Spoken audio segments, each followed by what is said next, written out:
All right, ready? All right. Hello, guys, and welcome back. It's a Scott and David show where it's from the rail. We finally have a rail. Thank God. Yesterday, the last episode, we had a couch, but the couch doesn't do us justice, so the rail is much nicer. Isn't that great? I look much taller on the rail. You look thinner behind the rail too. We all do. We look better, so it's a thing. Okay, we have a fantastic guest with us. I'm going to let Scott introduce the guest. And then the guest, by the way, you're going to have to let people know how old you are, because you absolutely look much younger, given like your status and your role. It's clean living. It really is fantastic. I'm going to come back. My next life, I'm going to be Filipino. I'll give that one away. It's just easy. All right, go right ahead, sir. So CQ community, I would like to introduce to you, in my opinion, the top operator I've ever worked with, Mr. Jeremy Kelpo. Wow. Jeremy and I had a chance to work in Saipan together. He was a star. He was a total star. And we've developed a great friendship, great relationship. During my consulting time, I got the chance to work for Mr. Sudi for Princess International, not the cruise ship, Princess International. And as I'm leaving Mr. Sudi's house, he says, Scott, I just bought this beautiful casino in Belize called the Vegas Casino, and I need a manager. I said, Mr. Sudi, I got the guy. So Jeremy's now, and has been, the general manager of Princess Vegas Casino in Belize, and he has taken over that place, and it's one of the most successful operations in Mr. Sudi's empire. These two were in Saipan at its sort of conception, the beginning, right? So we're going to talk about Saipan. What you don't know is how much money Saipan, to this day, probably one of the most successful casino operations in the history of gaming. And these two are witness to that. Not only that, but there is a story that a lot of you requested about the survival mode. They had to go into survival mode. There was a typhoon almost wiped out, basically. Super typhoon wiped out the island. We're going to talk about that. We're also going to discuss what it's like, operating a casino in a foreign country. Right. And then we're going to discuss, for those of you that are part of our dealer community and are looking for a path, Jeremy started the Philippines as a dealer, and we'll go into all that, and has this path, and now obviously the GM of a casino, opened quite a few casinos, so it's an extraordinary story that we're going to dig into.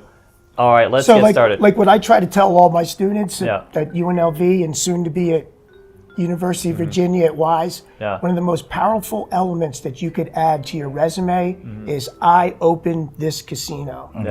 And I know for a fact, because I watched it, that Jeremy's one of the top openers out there too. So anyone out there that wants to open a casino anywhere in the world, give my man a call. But you better come strong, because he works for Mr. Sudi. Yeah. All right, so Jeremy, so let's find out a little about you. Okay. So thank you for having me here. Yes, I'm honored. I'm a fan. Thank you, David. I'm a fan. And of course, with my mentor, Professor Mr. Scott Morrow, very honored, very privileged to be here. Yeah. So I'm Jeremy. I'm from Philippines. So I started my career in Subic Legend Resort, 1997. So you might guess how old I am now. And you're 40 something. Yeah. So I'm 48. 48. What kind of dealer were you when you first started? Well, Asian is I started with baccarat, of course. and then some blackjack and roulette. Yeah. So I was a working student at that time. So I work at night, and then I study in the afternoon. So after that, I went to Cambodia as a dealer supervisor. It's Hoa Genting. That's in border of Thailand and Cambodia. Okay. So I stayed there for almost a year. Okay. And then there's another casino open in Philippines, and then I decided to go back. That's Thunderbird Resort. Okay. So we opened two casinos. Yeah, which is still there, Thunderbird, right? Yes, it's still there. It's Resort. still there. Bigger casino. Well, like 22 tables and a couple of slot machines. Okay, yeah. not so big. So Coffee shop. Coffee shop. Kind of yeah. We have more tables here, dude. I mean, So we opened one in near Manila. Okay. And somewhere far north, like in Yeah. La Union. Yeah. That's interesting. So, because I know Thailand, no gambling at all. Yeah. They're very. You can't even have a deck of cards in your pocket. They will think of you as a gambler. It's crazy. So, but a lot of Thai people still want to gamble. So all baccarat, which is crazy to me. Yeah. You know how big baccarat is in Asia. And at that time, David, we Yeah. don't have these big IRs yet in Philippines. Yeah. You know, like Resorts World, Okada. Yeah, the integrated Soler. resorts is what So you those mean. are the first Yeah, private yeah. casino. You just literally, it's all casino. It's all Just casino, you know, yeah. from one end to the No other. amenities. Nothing Yeah. else. Maybe a little coffee You can shop. grab a bowl of noodles. Really? Right. Wow. Other than that, little because now it's lumpia. all about the integrated resort. Right, You got to right, get integrated something. resort. Yeah, Yeah. something. The only casino that time is the government run casino, Pagcor. And then we in are the Philippines. Yeah, in the The Philippines. government has their own casino. Oh yeah, they have their own casino, and at the same time they regulate it. By the way, that Yeah. makes sense to a lot of people because is that back when she had a lot of shoes? And not to like, you know, what's her name?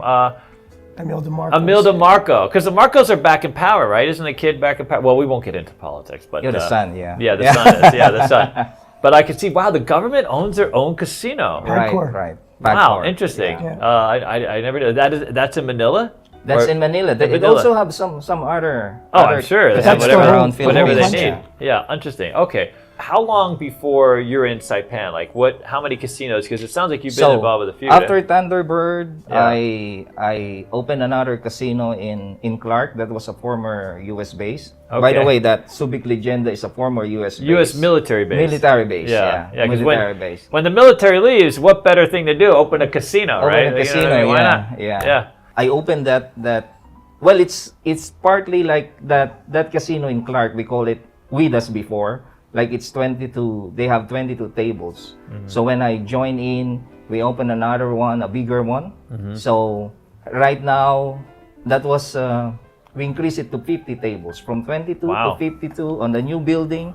And now they are already an IR and they rebrand it Oh, okay. like a Han Casino, and they're building, you know, golf course. They got the Marriott. It's Yeah. the Korean owner really go big, Yeah. and Really they're went joining the IPO. You know, the stock.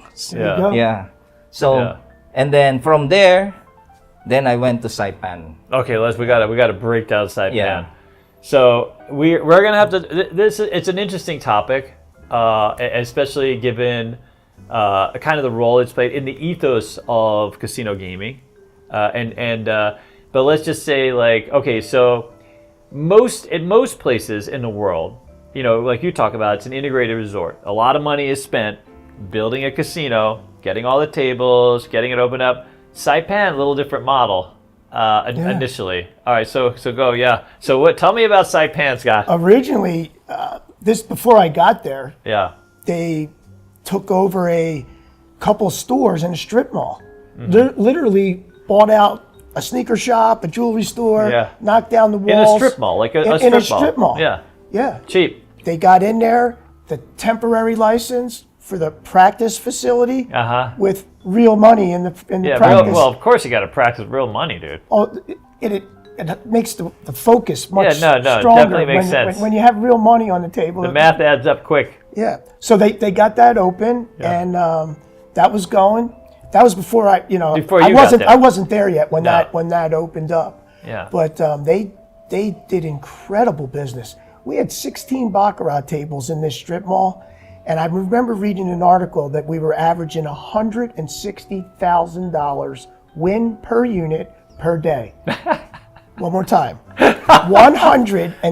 $160,000 times 16 tables Yeah. per day. Per day. Okay? Yeah. And it was so strong Printing money. that now that word got to Macau, and the operators in Macau, Wynn, Adelson, those guys, they're like, "What's going on in Saipan? Right. What are you doing I'm different? spending $3 billion, you know, right. and I'm grinding over All we here." needed was a strip mall. Yeah, you have to know the secret sauce. You have to know the secret sauce.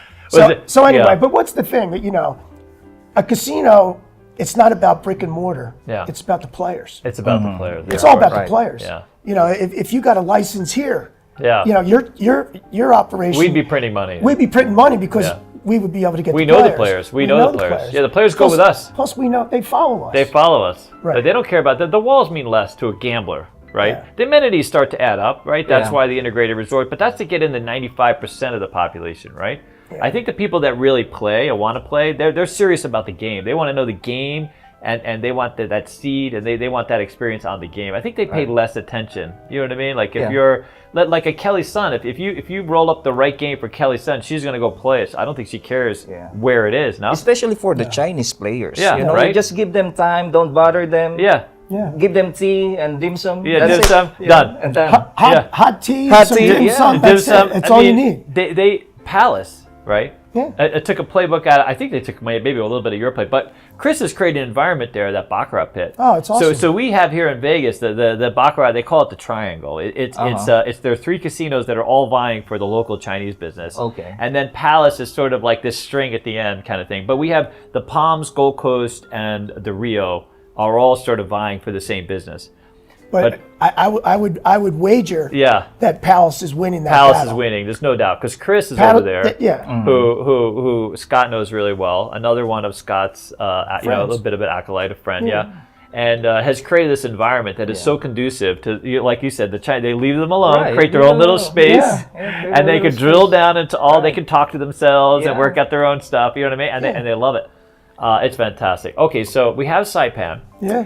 Saipan has less controls than some other entities. No. Well, Is that a fair- it's hard to explain because it's a U.S. Commonwealth. Right. So it's U.S. money, U.S. money. USD, Right.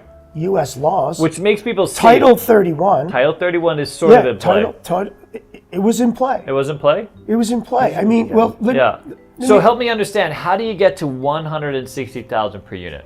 you got to have the right players, Right, yeah. and then you have to separate them right. from their money. And then you got to learn how to separate. You see, David, like we got so much junket players, then I need to book them on each of the junket rooms. Yeah. You know, like You had to reserve them. Yeah, I got this group from.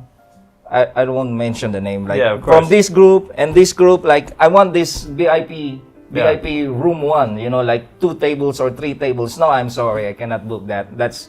I mean, one of the junket agent booked first, so I need to move you to another room. Wow. You know? Yeah. Like from 16, I think we increase it up to 22 tables. Like, why don't we convert that, like, gift shop into a private room? So just to accommodate Why do we need a gift shop? We can fit 4 more tables in there. Yeah.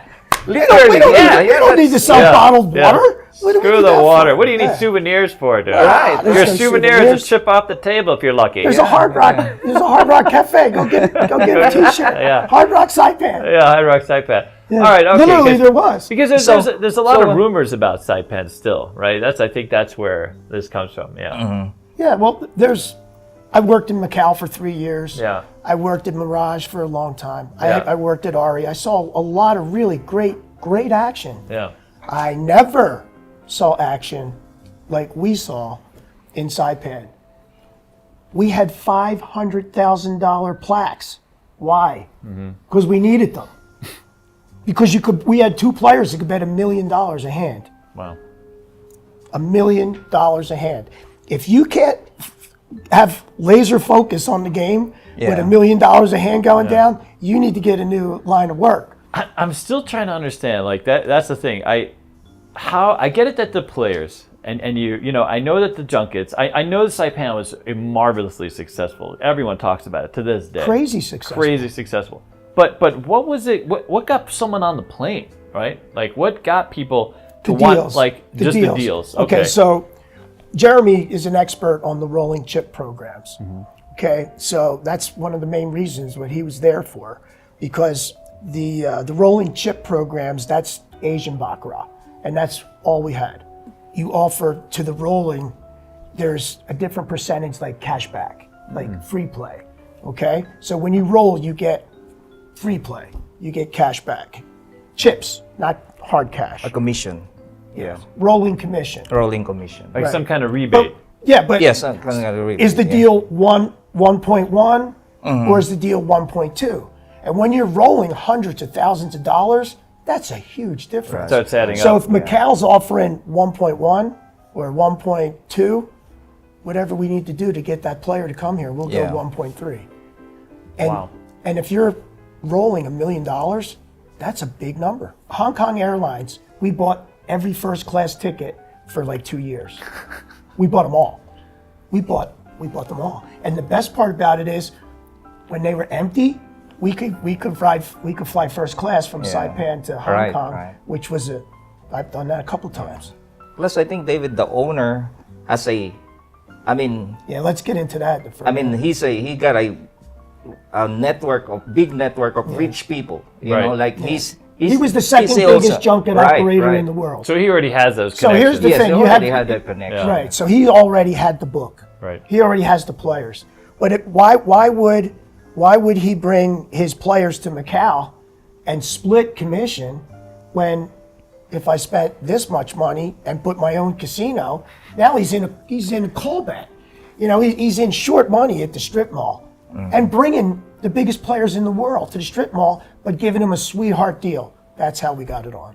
Wow, that's how crazy. we got it on, and we got it on in a major way. And when I would see the flash report the next day or see the results, I'm like, wow, this is unbelievable. It's like free money. It's unbelievable. I would have loved to see the crap we table were literally there. printing money. No crap table. No crap table. No crap table. And any roulette games though, right? There's a roulette? couple. There's a couple. But mostly games on the baccarat. mass. Yeah. Mostly baccarat. Mostly baccarat. All right, so real quickly, the baccarat tables, were there side bets like there are now everywhere, or was it just basic baccarat? No. It was MIDI, right? It was MIDI bac mostly. Yeah, midi bac. The bean tables. The bean. The bean tables. They're a little bit different. Just a tie, like the. Yeah, the only side bet was the tie. Okay. Oh, Did they have banker pair or player pair? I don't even think we had that, did we? No, we don't have that. No, we didn't even have that. No don't side have bets. that. We made all that money without side Yeah. bets. Yeah. Why did we make all the money? Because there was the only game in town. You couldn't go. You don't like it? Go across the street. Yeah. Across the street was a restaurant. It wasn't a casino. So Plus this old school VIP Chinese player, they just play the commission baccarat. That's it. They like that. You know, they don't like, they more traditional, you know. Right. They love that. Yeah, they weren't looking for anything like that. The rolling was the whole thing. Yeah. To get the rolling commission, and that's the goal is to, and that's the best way to do it too, because you don't have to worry about comps. You don't have to worry about people sweating cards. How many hands did you play? How much time did you play? Yeah. It's how much money did you physically roll. So there's a point where it all comes crashing down, right? There's a point where, I mean, literally crashing down, not Right. even like figurative, Let's literally. make it really clear. Let's say, go ahead. We were on the operations team. Okay. There was the operations team, and then there's the marketing team. Mm-hmm. The operations team, what's the operator's goal? Separate the guests from their money as politely as you can with great world-class guest service so they keep coming back. And they feel good about it. Right. Yeah. Palace Station, I left Palace Station to go to Saipan. I had the ability to give $50,000 credit. That was my, if it was more than that, I had to wake the GM up. I wasn't allowed to do credit. I couldn't even do a TTO. When I left, I was assistant vice president of table games. I had no credit authority. Thank God. Right? Because we won a lot of money. We just had a very difficult time collecting it. One of the most amazing statistics of Saipan, when it finally did come to an end, is there was a lot of money that was uncollected. That was outstanding. Yeah. Some outrageous sums of money, because some of these players, no one was going to come collecting. No one's coming and knocking on their door. These weren't the kind of people that you knock on. You don't even know where the hell the door was in some cases, I think, right? Yeah, KYC was a problem. Yeah. I think that was the big problem. Is we had a lot of follow up with Title 31 stuff, but everything that happened on the table was great. You had to pay. You did everything according to how you needed to operate. Correct. Yeah, and we don't know, and all we see is the result. Yeah. Table 1 wins 150. Table 2 wins 2.5. Right. Up to the last cent. Everything we put on. It was put good, on the report. Yeah. So let's talk about the Typhoon. What's the name of the Typhoon? U2. U2? U2. Like UTO. Y-U-T. Not U2 like the... Y-U-T-U. No, U2 the not bad Bono? U2, yeah. Bono came in and took out Saipan, dude. Yeah. All right, so U2. Yeah. This is an amazing story. Go ahead. It was crazy. So we're getting the warning that this big superstorm is coming. So the preparation, everybody's getting ready to go. Do all your wash, get as much cash out of the bank as you can because credit cards are not going to work. You know, you don't want plastic when, you know, and we have no idea what's really coming. But what happened was it was a superstorm. It was the biggest typhoon to hit the earth.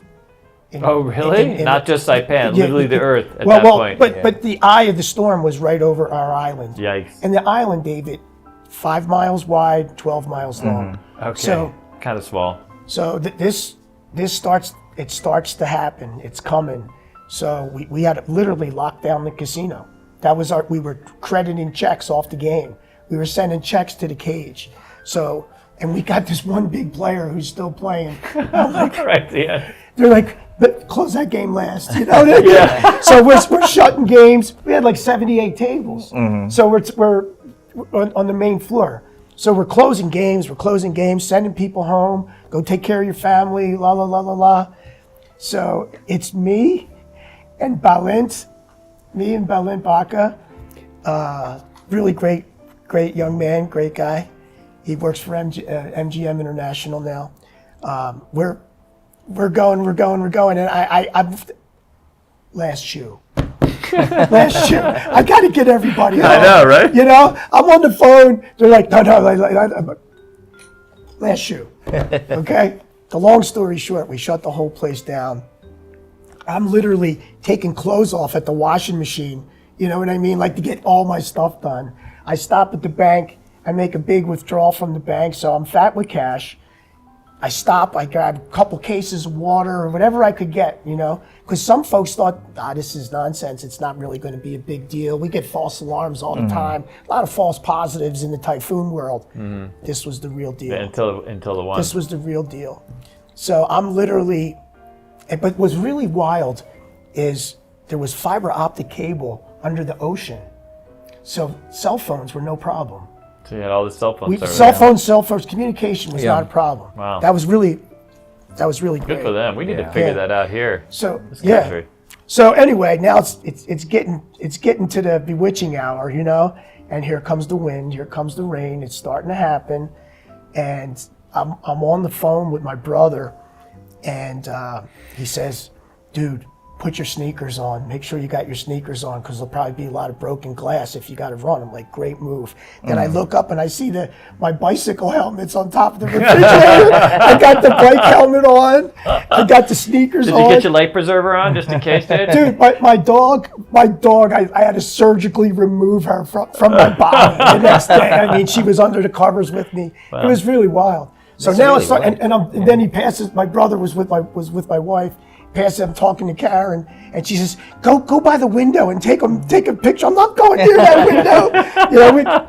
So now it's starting to really go, and it sounds like a locomotive, like a freight train's coming. You know, and my whole house is made out of concrete. So when they drop me off, they says, "You got executive housing." I'm like, "Wow, that's awesome," because I had a beautiful setup in Macau.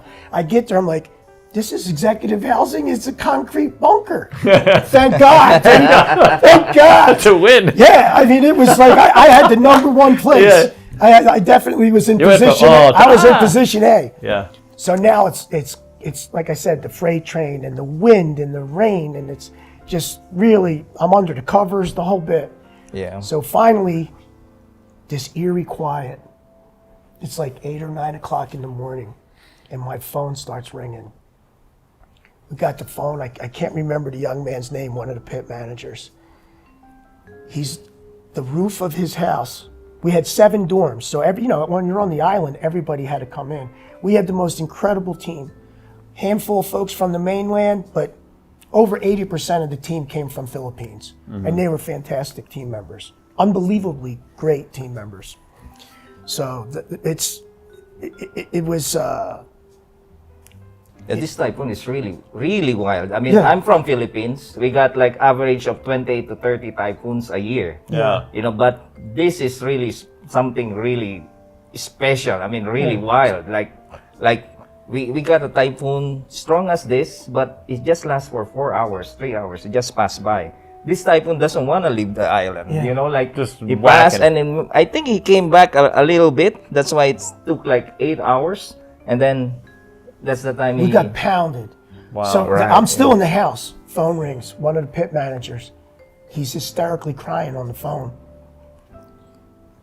And he's telling me how the roof of his apartment blew off, and he runs into the kitchen and he's holding on to the pipe at the sink for dear life while he's getting pounded by the elements, praying to God, like, please God, not tonight, not tonight. So like, then I'm like, everything's gonna be okay. I'm gonna, as soon as I can get out, I'm gonna try to get over and see you. Then my phone rings again. A young couple just had a baby. The baby's like days old. My baby, what's going on? We had to put the baby in the file cabinet. Dude, they put the baby in the file cabinet because the debris falling down from the ceiling. I said, come to my apartment, come to my place. I put that family, the young couple and the baby in my room. Like, here's my room. I'm sleeping in the Pope-mobile. You know what I mean? I wind up getting another room later, but then the first call I make is I call Jeremy. You okay? He goes, the doors are blowing off my apartment. No, seriously. I said, are you okay? He goes, yeah. Then I called Berlin. Yeah, we're okay. So I said, I'm gonna try to get to you. So now I opened the door for the first time. David, when I tell you it was the most eerie silence, no birds, no air conditioners, no nothing. All the vegetation is knocked down. I got this unbelievable ocean view now. I mean, it's okay, like, yeah. It's like the story of the three pigs, dude. You were in the one house made of stone. They huffed and puffed. They huffed and puffed. Blow Scott Marlowe they couldn't get me. Yeah. So anyway, so now I start the Pope-mobile. Why is it the Pope-mobile? Because every time I started it, this giant puff of white smoke came out the tank. Really? So that's why we called it the Pope-mobile. Yeah. Everybody else is buying beautiful cars. I want the cheapest piece of shit I could get. You know? Yeah. So why? Because there might be a typhoon, Yeah. and I don't want to sweat it. So now I'm start the car. My neighbors are coming. Where are you going? I said, I got to check on my team. I mean, and this is when it's make or break time for leadership. Yeah. You know, it's make or break. So first thing, I'm driving over. I pick up Jeremy. I see like adults, like emotional, like really, like, dude, the place was wiped out. Everything got Every telephone pole on the island was down. Every one. We're gonna show you some pictures. Everyone was down. There's telephone wires in the street. I'm afraid to ride over it. Dude's on the horn behind me. I'm like, go right ahead, dude. You know? So once he went over, I'm like, okay, it's cool. I'm not driving over to for the first. I'm not going first. Yeah. I go to Jeremy's apartment, check in on everybody that was there. On my place, I took some couple of team members who, like you're saying, telling that three pigs, right? Who lives like on a low not really stable house. So I moved in on my apartment. You know, maybe couple, like one family and couple of team members. So he went there, you know, and then we start, okay, let's go around and see what's happening. We had 7 dorms. Yeah. So you went from there and you just started checking everybody. Drove around the island because we already shut the casino down. Right. Yeah. But the casino got breached. Oh. The weather breached the casino. It was ugly, man. Oh, there was really? water everywhere. So did anybody? Well, I mean, was there a loss of life? Was there any? Only one person. That's a miracle. Unfortunately, one homeless person was trying to find cover. Wow. And something fell down happened. on top of him. But that's crazy that you guys. When we went, so again, there's 7 dorms. Mm-hmm. So it's Jeremy and I. So and I told you I bought all that water, right? And I have all the cash. So I'm loading up the Pope-mobile with water, and there was a store that was open, and I bought it all. We bought everything. We bought everything we could get, and then we just started driving to the first dorm. And I looked over at Jeremy, and I could see the roof was off the place. I said, Jeremy, this is going to be really, really bad, really bad. Man. And as we're pulling up, team members start coming out, and we get out, and I'm telling you, it looked like someone tossed a grenade inside the rooms. It was, I can't believe there was no loss of life of team members. Unbelievable. Wow. So we start passing out the water, and, you know, what are we going to do? Where are we going to sleep? We're on it. is all I could say is we're on it, Yeah. and we got to go to the next place. Then we drive by, and we left for the next place, and we're driving along the beach road. And remember the breakfast place that got blown down? Right. Yeah. So the whole establishment on the beach, wonderful place, it's down. And the owner, super nice guy, he's outside crying. Like my establishment. We roll up on him, dude. You okay? Everybody was okay. Yeah. He goes, what do you do? I said. He goes, I lost everything. I said, he says, what are you guys doing? I said, we're going to check in on our team members. He goes, hold on. So he starts moving all the stuff. He goes in, gave us everything in his restaurant. Wow. Goes into the walk-in, gave us all the food, all that, because everything's going to spoil in of hours, course. Yeah. right? Genius. Yeah, I mean, what a sweetheart guy. So now we're just loading up the Pope Mobile, and now we're going to the next stop, and we're just, thank God, nobody. Yeah. A couple people got hurt. I'm not going to make light of it, but there was no catastrophic injuries. There was no loss of life. I think that's where those kinds of events is what makes people really cohesion. So now there's no power on the island, zero, and now everybody's cell phone's about to go. No way to charge it. So then we go over to the casino. We get inside the casino, and what we did was we were buying diesel fuel, 30,000 gallons of diesel fuel a day we were buying to fire the casino up. Because that was like the command center. We got a team member, where are you gonna go? You can't go to sleep, there's no roof on your house. It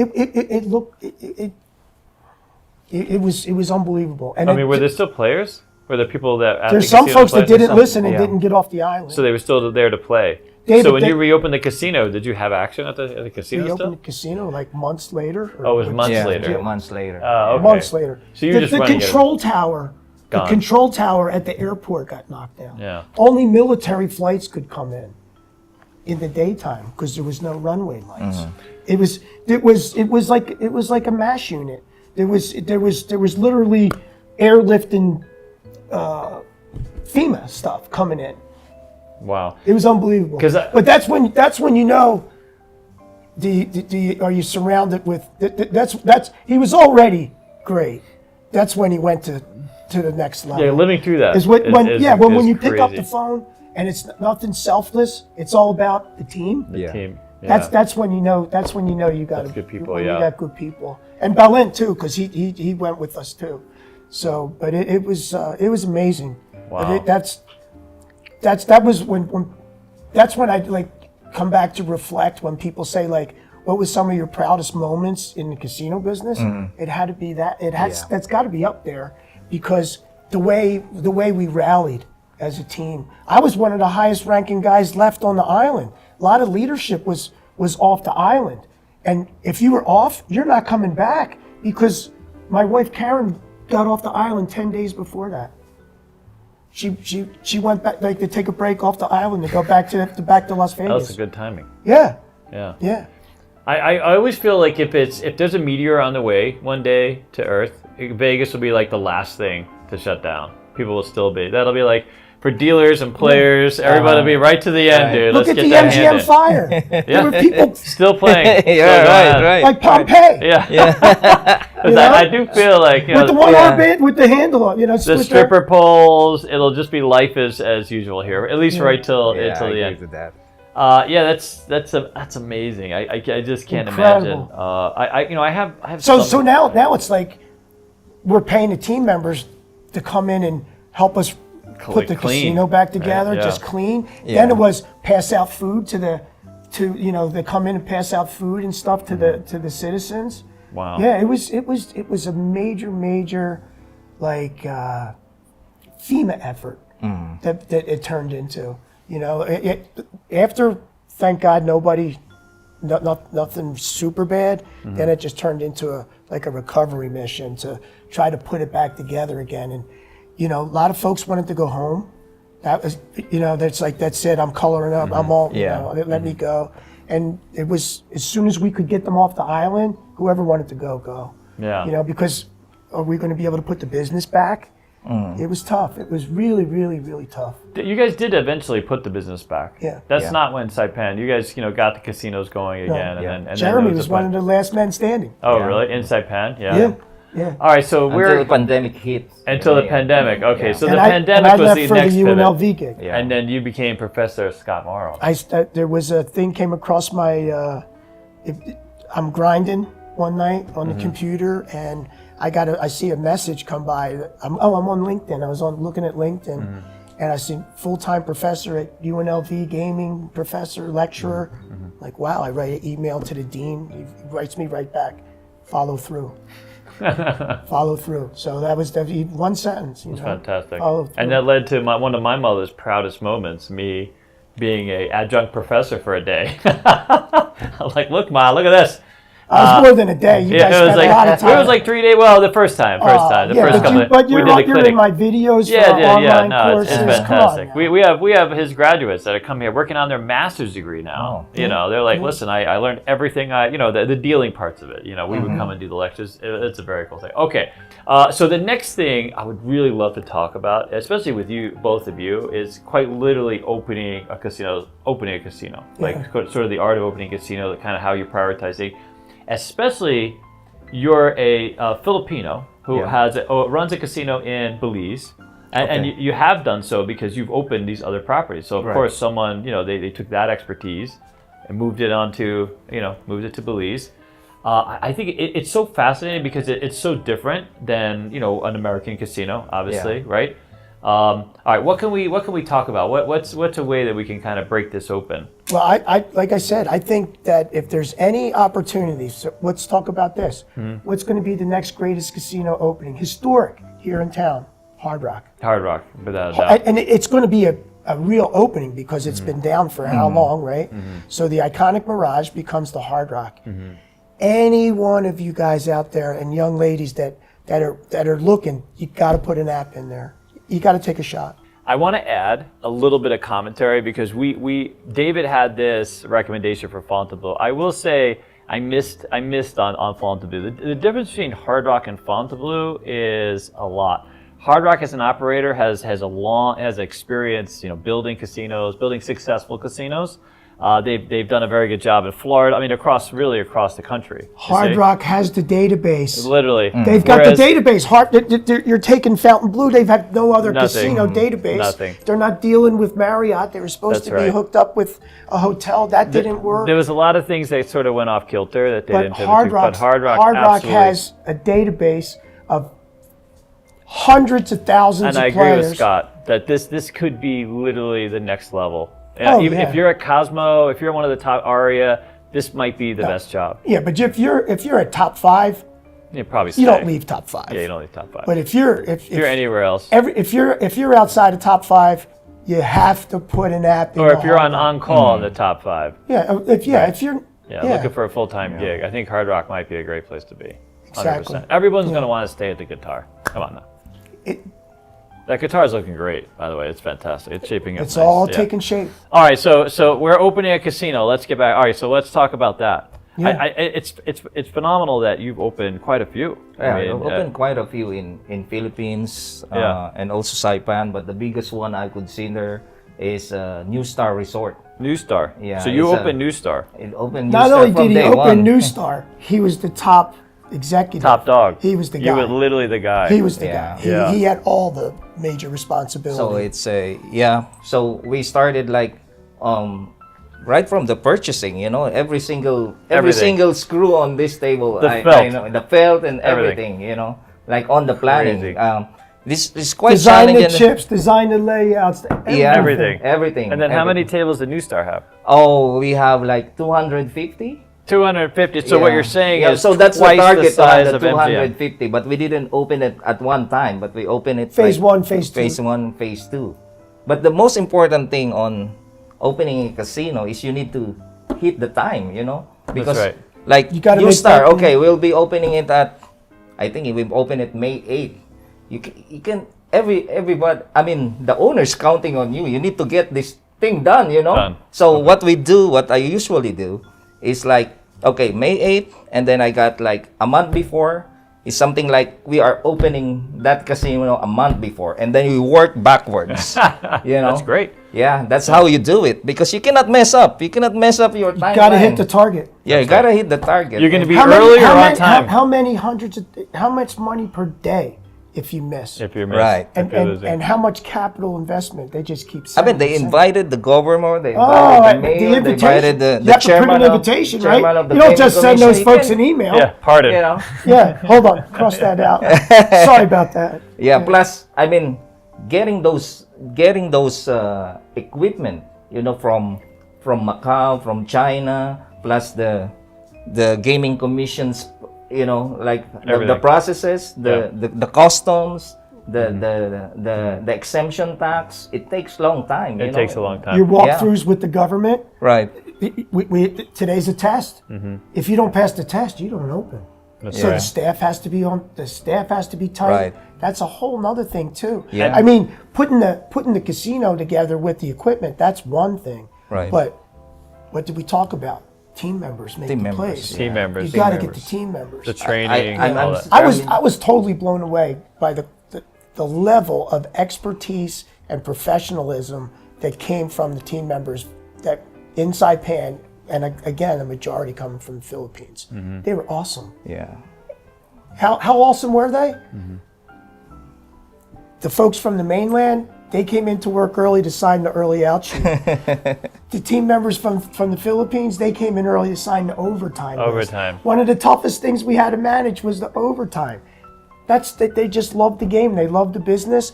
Plus, they loved making the money and sending it home.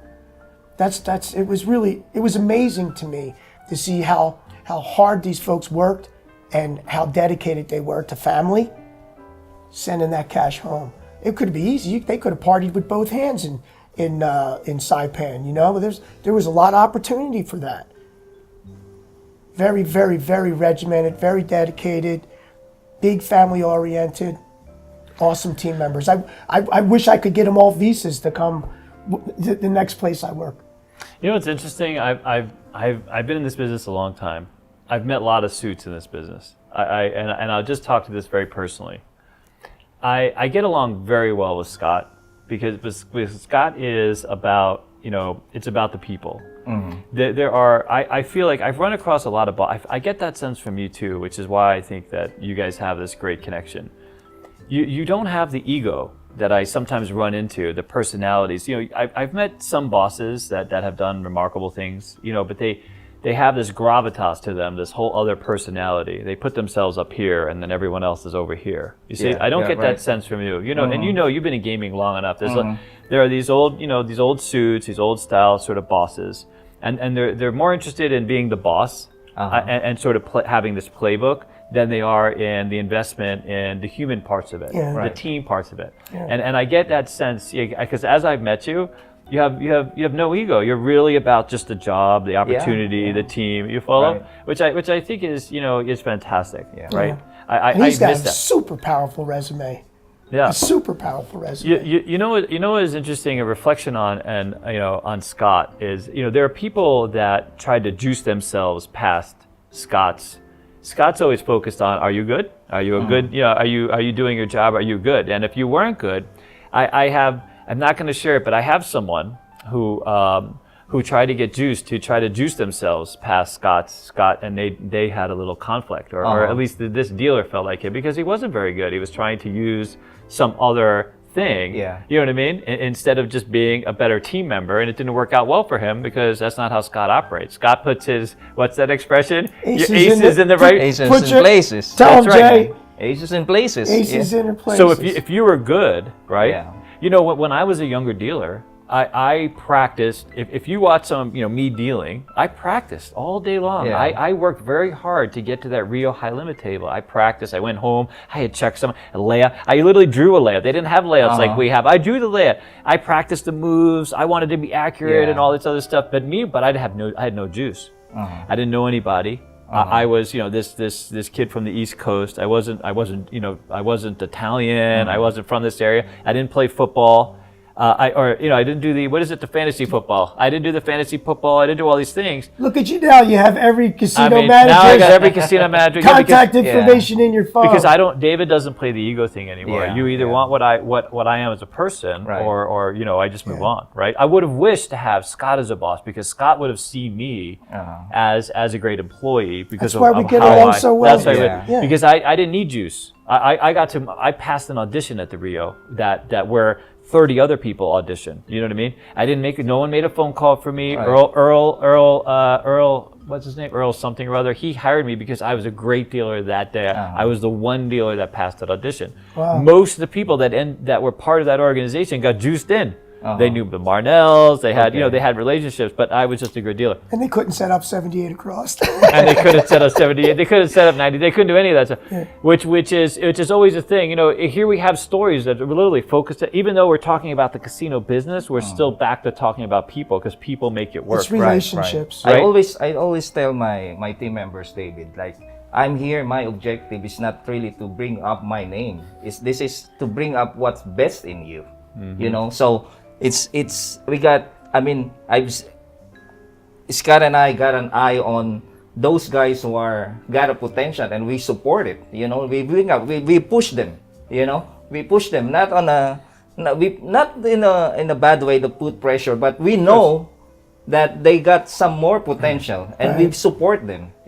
Those other things that within the other side of the curve. Yeah, I learned it from Scott.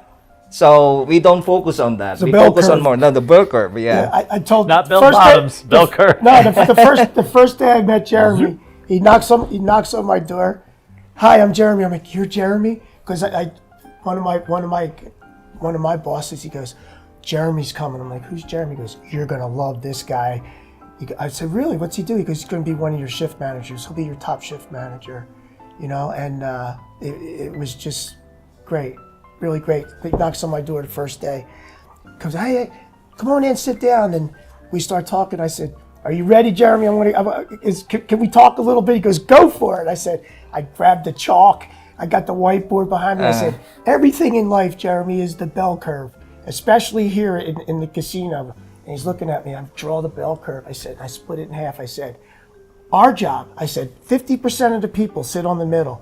On this end is the knuckleheads. No matter what you do, they're always going to be knuckleheads. You can love them up, coach them up, they're still going to be knuckleheads. On this side are the rock stars. No matter what, you make them work overtime, you work them 6 days, 7 days, they're coming in and they're still going to be rock stars. Then there's everybody else in the middle. And our job as leaders is to push that middle over to the rock star side. You don't actually need the smartest people. You just need the right people. The right people. The passionate ones. The passionate one. That really love to be there. And he had a keen eye for that, because once we got going, he also oversaw the training. So we're constantly bringing things in. Right. And one of the other important jobs that both him and I had, where if we wanted a new game, a new policy, a new procedure, we had to introduce it to the Saipan government, to the CCC, the Casino Control Committee. We needed to present it. So we would practice, and we would have the dealer making sure everything was going right, and the paperwork, and who's going to talk about this, and who's going to deal with Andrew, who's going to have because you're always going to have that tough guy, right? Yeah. Andrew, you made us great. So, but that's what I'm saying is that was our biggest thing that we would do. And it was something we were really proud of. We were like 20-0. We were undefeated with introducing new policies and procedures. And but that was another thing, because we had to identify. We had tournaments. We had the tournament team. With the aces in the places. Again, you don't want to be passing the wrong cards out in the tournament. Now you got a major beef. But that's what I think is really, really important. It all goes back to relationships. Right. And because there's going to be a time when you're running the business. There's maybe, Billy Petusky told me this a long time ago, my mentor, there's only really like 7 to 10 days a year that I really need you. I really need you. Super Bowl, New Year's Eve, those right? Final Four, that kind of stuff. But the other times, if you need to call sick or all that, but when you really need your team and you need to address them the night before, that I really, really need everybody tomorrow, If you don't have that relationship, that goes right in one ear and out the other. But if you've got that connection and you've got that relationship locked in with your team members, they're going to rush in that day. They're going to be early that day. They're going to be ready to roll. It's crazy. It's just crazy. It's very true. You know, we've been providing a lot of dealers to Palace Station.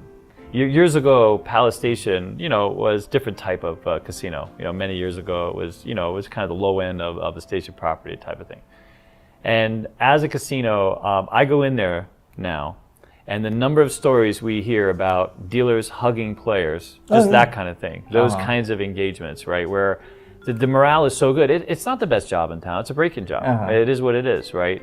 And so, our part of it is we tell dealers, you can make a choice to be there like this, and where no one wants to play with you, and you can just sit on a dead table and knock, or you can have your hands out, be engaging, say hello, nod, create this other experience. And even though it might not translate in that moment, over time, it'll get you where you need to be. You see? Jeremy has art dealers. Jeremy has art dealers. It's either this, Jeremy has them. Eye contact, big smile, and one of these, you want to come play with us? Plus, seriously. Yeah, right. Plus, we are on the entertainment business. We always want them to smile, but you cannot force them. I keep telling on my leadership, I can force them to smile. But if you treat them right, value them, show them that you value them, appreciate them on their hard work or whatever contribution they do, that comes naturally. You give them a reason to smile. A reason to smile. And I was talking to Scott about that and players feel that. It's not just because you're following your boss to smile. But if they feel that smile is genuine, and the players and the guests really feels that. You get that really positive warm. energy. That's what you need, and that's how you get repeat business. Yeah, 100%. Man, we can go this topic on its own. It would be great. All right, but let's just do this. So let's talk about there's a lot of different markets out there. So in the United States, blackjack the biggest game, arguably.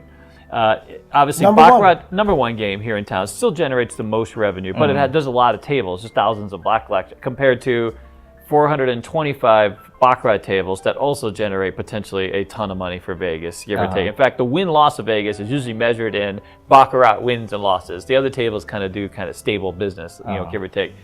This last year, craps exceeded roulette as the gross winner, not by a lot, but a little bit. Which see, it's your channel. It really, by the way, that's true. It's YouTube in general. YouTube has really driven a lot more craps business, especially people at this higher end. Is that why Alex is so laser focused on those roulette roulette systems? Yeah, we're trying to bring back roulette to the masses. Because we have a big roulette channel. We love roulette, of course, but I personally love craps. But in other markets, it's very different because both of you worked in these other markets. So in Saipan, number one game, baccarat. 100%. Yeah. And then what type of baccarat, just as a point of reference? The Asian style, traditional, where they get to kind of bend the cards and pretend they're making a decision, right? Yeah, that one? Yeah.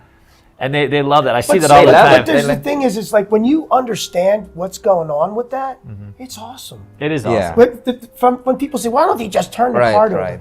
Dude, why don't you put $10,000 in the circle and you turn, and then you can flip your own cards over. Yeah. But if you really want to know what's going on, you fold, spindle, and mutilate. It creates a lot of drama. It's great drama. I've watched Kelly's son play.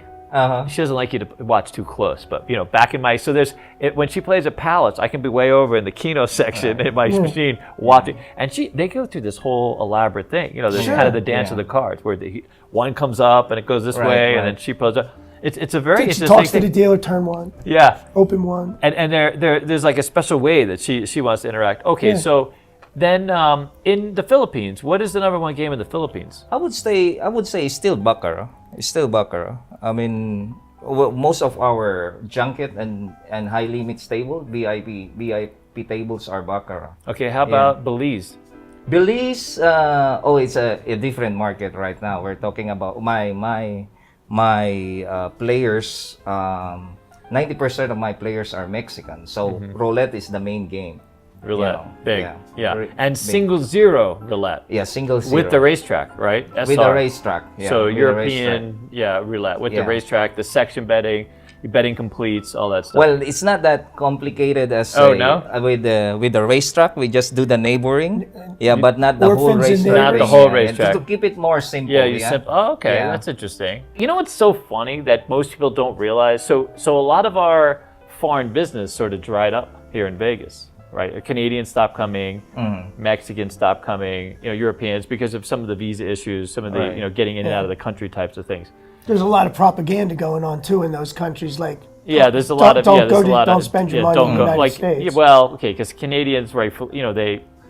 When they become the next state, maybe it'll make it easier to get a but It's really easy. Just become the 51st state and everything's fine. But we have a lot of Canadian friends. They're not in the mood for becoming the they love it up there. So we lost a lot of this high limit act. So Canadians are 30% of the daily, the weekend traffic to Vegas. Crazy, which we weren't paying a whole lot of attention to that until they stopped showing up. Wow, that's But a big number. It's a huge number, 30%. If you're a timeshare seller here, and I worked for a timeshare, I used to be one of those people in the booth getting you on the shuttle.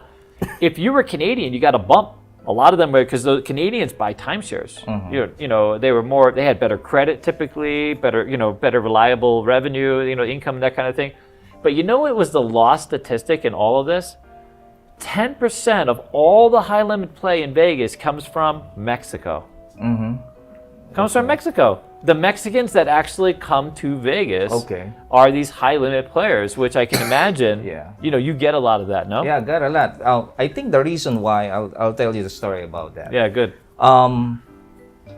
Gaming regulation, or this is for all casino in Mexico. Once you buy in, 7% will be taxed. So you're losing 7% upfront. So Panama too, dude. That's more than the Baccarat commission. Right? That's a lot of money. 7% upfront. So you play, and then when you win, they You only win 93%. Yeah, whatever you win, they charge again 7%. They take it right out the window. Right out. They only listen. If you win, you tell me if you win $100, they only give you back 93. They slide 93 back. Yeah, basically. Right, basically. No way. So you buy in $100, you get 93, and then you won like $100. Your money is 100 and 193. They will take 7% from that $100 winning. So that's the reason. I mean, that's why he's got the business. I got a business. That's why you got, because they all come to Belize. Doesn't have that, so they go to Belize. Here it's on the honor system. Same thing as Saipan. A better deal. Better deal. Why would they come in instead of better deal? Here we have the honor system. So luckily David has enough Keno losses to make up for his craps wins. You see, I can write them off. They kind of pair themselves. You see, those because I got the Keno wins, and then anyway. So all right, well that's fantastic. I think what do you got? Any kind of closing thoughts? What do you want to talk about? I think the theme should be, if you have an opportunity, and any place in the world. First, if you get an opportunity to work overseas as a U.S. citizen, that was the tipping point for me. People said to me, like, what really was the tipping point of your career? 1,000% going to Macau. Leaving Red Rock was a big deal for me. Because you're cushy. That was a cushy job for you. I worked my tail off too, and we had an incredible team, and that was tough leaving that team. But for me to go to Macau and to work overseas, the culture, the people, the food, the tax break. When you're an expat, a U.S. citizen, now I think it's up to, when I was there, it was the first $105,000 is tax free. So if you're making $150, you're only paying taxes on $45. That's pretty cool. Plus, stipend for housing. Saipan, house, phone, 5-gallon water, empty, put it outside, next day full. Wow. They took care of everything. Parking, my parking spot was literally next to the door. Door to door, 9 minutes. Door to door, leave my apartment, leave my executive housing, the concrete executive housing, took me 9 minutes to get there. I was driving 1 hour one way from Aliante to Palace when I was running Palace. So 2 hours of my days in the car locked up on the 215, you know? What's the point? The point is if you get an opportunity to work overseas, take it. And the second thing is, it's very, very important, if you get an opportunity to put I opened this casino on your resume, that's powerful. Because when you open up a casino too, you get that brotherhood, that family type of thing, because there's no such thing as an 8-hour day before you open. And then when you're like 100 days out, you're working every one of those days. Because why? Jeremy told you got to make the deadline. You have to make the opening date. There's no, we just You missed need to move if you need to move mountains, you need to move mountains. Yeah, get a bigger shovel. Yeah. Get a bigger shovel. Yeah. Do you know of any other Filipinos that are GMs of properties? I got some friends who hold like vice president for table games. For gaming. Yeah, for right? gaming. But the same as Scott was saying, like they got a good exposure on working in Macau. You know, like they really work hard and crazy. And I would say also for you to be really successful on this industry, you need to keep learning. You know, keep learning, willing keep to learning, learn. willing to learn. I mean, when I was a supervisor and a pit boss, I keep reading on this management thing, you know, casino management book, you know. Yeah. I don't understand at first, like, what are these theoretical win and house advantage? Just keep on reading, getting a mentor, you know, and like also push yourself, you know, like plus the relationship. He's doing LinkedIn Learning project management deals and things like that. I mean, he's already got the spot. Oh, especially now, he's already got the spot. Because you just want to get better. Yeah. Right. Plus watching, you know. Well, here that's learning, you know. That's learning, and then they put the E in education. Yeah, we put the E in education. It's an incredible journey. It really is. It's fantastic. It's always good to see you guys. All right, David, I really appreciate you bringing Jeremy in for our real first official at the rail. Yeah, you're our first official guest. Yeah, It's a pleasure to meet you, man. It really is. Pleasure. I'm going to the Philippines soon. I want to add one thing. If you're interested in going to Belize, Belize is I had the very good fortune of visiting Belize as a young person, and I started from Massachusetts, Mexico, into Guatemala, into Belize. It was the first time I'd ever seen blue water. The blue waters of Belize. Is it still blue waters? It's still blue water. Still blue waters. It's still blue water. And The everywhere. lobsters everywhere. It is. He's trying to break You me can down. see the fish swimming around. Yeah. I grew up on the East Coast, really murky. It's Right. so incredible. And in Belize, strangely enough, you know, Spanish, a little English, Spanish, and then you go into Belize and everyone speaks English very well. It's sort of like a primary language in sync with. They speak Spanish too, but English. They speak English fluently. So it's a great place to experience a casino environment, right? Right. I'm gonna go visit. We're gonna go visit. Me and Scott will be down there. We'll play some crap. We need to go. We'll have some fun. Yeah. Wow, I know a guy. Yeah. And I'm heading to the Philippines soon. I'm gonna go to Davao. Davao I'm gonna go to Davao and visit some friends. We're flying to Vietnam tonight. I would love to fly to Vietnam, but Pack a bag, dude. Gotta get the visa squared away. You know what I mean? I got stuff. Thank you so much. Thank you. We'll see you guys. This is Scott, Jeremy, and me. Off. Bye. Take care. Take care. Bye.